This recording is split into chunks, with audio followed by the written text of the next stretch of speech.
इस्लाम का पहला secret agent जिनकी सीक्रेट इंफॉर्मेशन से मदीना की रियासत अपने फैसले लिया करती थी।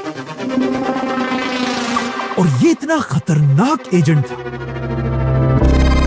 कि इवन बहुत सारे मुसलमानों को भी इस बात का पता नहीं था कि वो कौन है। रसूलुल्लाह सल्लल्लाहु अलैहि वसल्लम के दादा अब्दुल मुत्तलिब के 10 बेटे थे, जिनमें से 4 को आज तक याद किया जाता है। अबू लहब, अबू तालिब, हजरत हमजा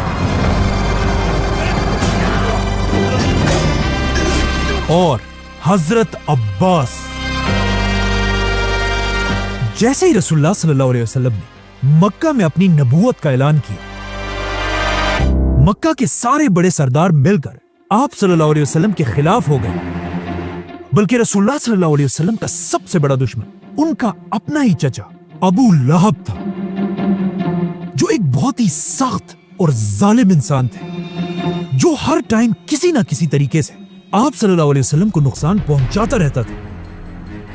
लेकिन पूरे मक्का में आप सल्लल्लाहु अलैहि वसल्लम का सबसे अच्छा दोस्त भी उन्हीं के चचा अबू तालिब थे, जो एक बहुत ही सॉफ्ट और रहमदिल इंसान थे, जो आप सल्लल्लाहु अलैहि वसल्लम के साथ हर दुश्मन के खिलाफ मजबूती से खड़े थे। और आखिर कुछ साल बाद आप सल्लल्लाहु अलैहि वसल्लम के पहले चचा ने इस्लाम कबूल किया, हजरत हमजा रज़ियल्लाहु अन्हु,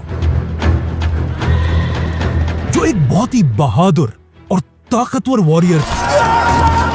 और अब बाकी रहे सिर्फ एक ही चचा, हजरत अब्बास रज़ियल्लाहु अन्हु, जो एक बहुत बड़े बिजनेसमैन और ज़हीन इंसान थे, जो हमेशा छुप छुप कर रसूलुल्लाह सल्लल्लाहु अलैहि वसल्लम की मदद करते थे, लेकिन लोगों के सामने खामोश रहते थे। जैसे ही मक्का में रसूलुल्लाह सल्लल्लाहु अलैहि वसल्लम के सबसे बड़े साथी अबू तालिब दुनिया से चले गए, उसके बाद आप सल्लल्लाहु अलैहि वसल्लम का मक्का में रहना इम्पॉसिबल हो चुका था, क्योंकि मक्का वाले अबू तालिब के बाद मुसलमानों पर सख्त जुल्म करने लगे थे। इसीलिए आप सल्लल्लाहु अलैहि वसल्लम अपने चचा की वफात के बाद अब मक्का छोड़कर कहीं और हिजरत करने की प्लानिंग करने लगे, जिसके लिए उन्होंने अपने सहाबा अरब के डिफरेंट सिटीज की तरफ भेजे और खुद अरब की एक सिटी ताइफ की तरफ गए। और वहां जो हुआ वो हम सबको पता है।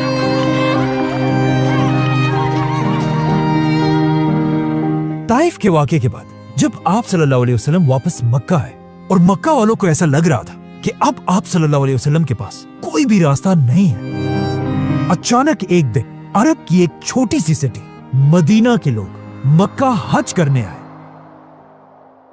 जिनमें से कुछ ने आप सल्लल्लाहु अलैहि वसल्लम से रात के अंधेरे में एक सीक्रेट मीटिंग की रिक्वेस्ट की, जिसे आप सल्लल्लाहु अलैहि वसल्लम ने एक्सेप्ट किया।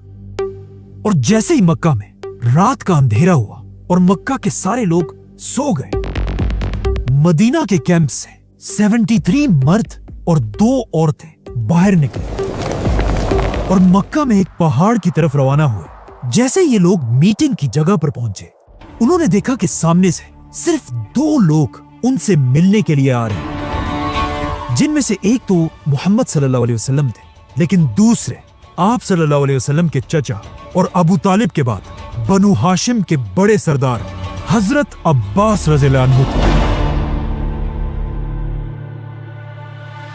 तो सबसे पहले हजरत अब्बास आगे बढ़े और मदीना वालों से कहा कि ए मदीना वालों, ये बात याद रखो, अगर तुम मेरे भतीजे को अपने साथ लेकर जाओगे तो उसके बाद पूरा अरब तुम मदीना वालों के खिलाफ हो जाएगा। अगर तुम मेरे भतीजे की हिफाजत कर सकते हो तो फिर ठीक है, लेकिन अगर तुम नहीं कर सकते तो फिर इन्हें यही छोड़ो, हम बनु हाशिम खानदान इनकी हिफाजत के लिए तैयार हैं। जिस पर मदीना वालों ने हजरत अब्बास से कहा कि हम एक बहुत ही खतरनाक और एक वॉरियर कौम है और हम अपने खून के आखिरी कतरे तक इनकी हिफाजत करेंगे। इसी के साथ मुसलमानों की हिजरत शुरू हुई और सारे मुसलमान मक्का को छोड़कर मदीना की तरफ रवाना हुए। लेकिन हजरत अब्बास रज़ियल्लाहु अन्हु ने हिजरत नहीं की और वो यहीं मक्का में रहे। और मदीना पहुंचने के कुछ ही अरसे बाद इस्लाम की पहली जंग का वक्त आया, जंगे बदर। जंग से पहले रसूलुल्लाह सल्लल्लाहु अलैहि वसल्लम ने सारे सहाबा को जमा किया और इस जंग की प्लानिंग करने लगे। इस जंग में सारे सहाबा मक्का में अपने अपने खानदानों के साथ लड़ने के लिए बिल्कुल तैयार थे। लेकिन जैसे ही ये मीटिंग शुरू हुई, रसूलुल्लाह सल्लल्लाहु अलैहि वसल्लम ने अपने सहाबा से कहा कि कोई भी सहाबी बदर की जंग में मेरे खानदान बनु हाशिम को नहीं मारेगा। इस मीटिंग के बाद एक सहाबी बाहर निकले और उन्होंने अपने दोस्तों से कहा कि कितनी अजीब बात है, हम अपने खानदान को तो मारेंगे लेकिन बनु हाशिम को कुछ नहीं कहेंगे। जब हजरत उमर को इस सहाबी की बातों का पता चला, उन्होंने आप सल्लल्लाहु अलैहि वसल्लम से इजाजत मांगी कि मैं इसका सर काट देता हूं, लेकिन आप सल्लल्लाहु अलैहि वसल्लम ने उन्हें रोक दिया। इसके कुछ ही दिन बाद जब दोनों फौजें एक दूसरे के आमने सामने हुई, काफिरों की फौज में हर कबीले से बहुत सारे लोग थे, लेकिन बनु हाशिम से सिर्फ 3 लोग जंग के लिए आए थे, जिनमें से एक हजरत अब्बास भी थे। जैसे ही जंग शुरू हुई, मुसलमान जंग के बीच में अपने खानदान वालों से तो लड़ रहे थे, लेकिन हर मुसलमान बहुत ही केयरफुली बनु हाशिम के लोगों से दूर रह रहे थे। आखिर काफी देर लड़ने के बाद मुसलमान ये जंग जीत गए और जब मुसलमानों ने सारे कैदियों को पकड़ लिया, उन्होंने देखा कि इन कैदियों में आप सल्लल्लाहु अलैहि वसल्लम के चचा हजरत अब्बास भी थे। आप सल्लल्लाहु अलैहि वसल्लम ने फैसला किया कि हर कैदी फिदिया टैक्स देकर अपने आप को आजाद कर सकता है। जिसके बाद आप सल्लल्लाहु अलैहि वसल्लम हजरत अब्बास के पास गए और उन्हें कहा टैक्स दो, लेकिन हजरत अब्बास ने कहा नहीं, मैं क्यों टैक्स दूं, मैं तो पहले से मुसलमान हूं। असल में इससे 2 साल पहले हजरत अब्बास और मदीना वालों की मीटिंग के बाद मुसलमान तो हिजरत करके मदीना चले गए, लेकिन हजरत अब्बास मक्का में ही रहे। कहा जाता है हजरत अब्बास मक्का के एक ऐसे आदमी थे जिन्हें मक्का की हर छोटी खबर का सबसे पहले पता चल जाता था, और अब वो मक्का में रहकर ही हर खबर मक्का से मदीना पहुंचाते रहते थे, जिससे आप सल्लल्लाहु अलैहि वसल्लम को मक्का की हर खबर का पहले से पता होता था, जिसकी वजह से मुसलमान हमेशा मक्का वालों से एक स्टेप आगे रहते थे। मतलब हजरत अब्बास रसूलुल्लाह सल्लल्लाहु अलैहि वसल्लम के मक्का में एक बहुत ही सीक्रेट एजेंट थे, जिनका किसी को पता नहीं था, इवन मुसलमानों को भी नहीं। इसीलिए जंग बदर से पहले मीटिंग में आप सल्लल्लाहु अलैहि वसल्लम ने मुसलमानों से कहा था कि बनु हाशिम के खिलाफ मत लड़ना, क्योंकि रसूलुल्लाह सल्लल्लाहु अलैहि वसल्लम नहीं चाहते थे कि उनका इतना इंपॉर्टेंट एजेंट हजरत अब्बास इस जंग में मारा जाए। लेकिन अब जब हजरत अब्बास गिरफ्तार हुए, उन्होंने सबके सामने ये एक्सेप्ट किया कि वो तो पहले से एक मुसलमान थे और कहा मैं क्यों टैक्स दूं।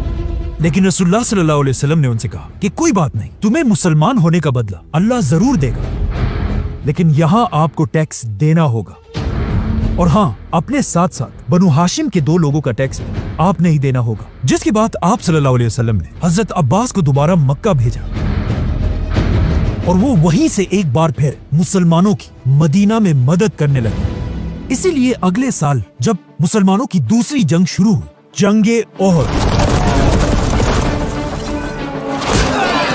आप सल्लल्लाहु अलैहि वसल्लम को पहले ही मक्का की पूरी फौज का सब कुछ पता था, क्योंकि हजरत अब्बास उन्हें मक्का से हर डिटेल सीक्रेटली पहुंचाते रहते थे। और इसी तरह खंदक की जंग में भी आप सल्लल्लाहु अलैहि वसल्लम मक्का वालों से एक स्टेप आगे थे। जिसके बाद आखिर वो दिन आया जिसका सबको इंतजार था, फतह मक्का।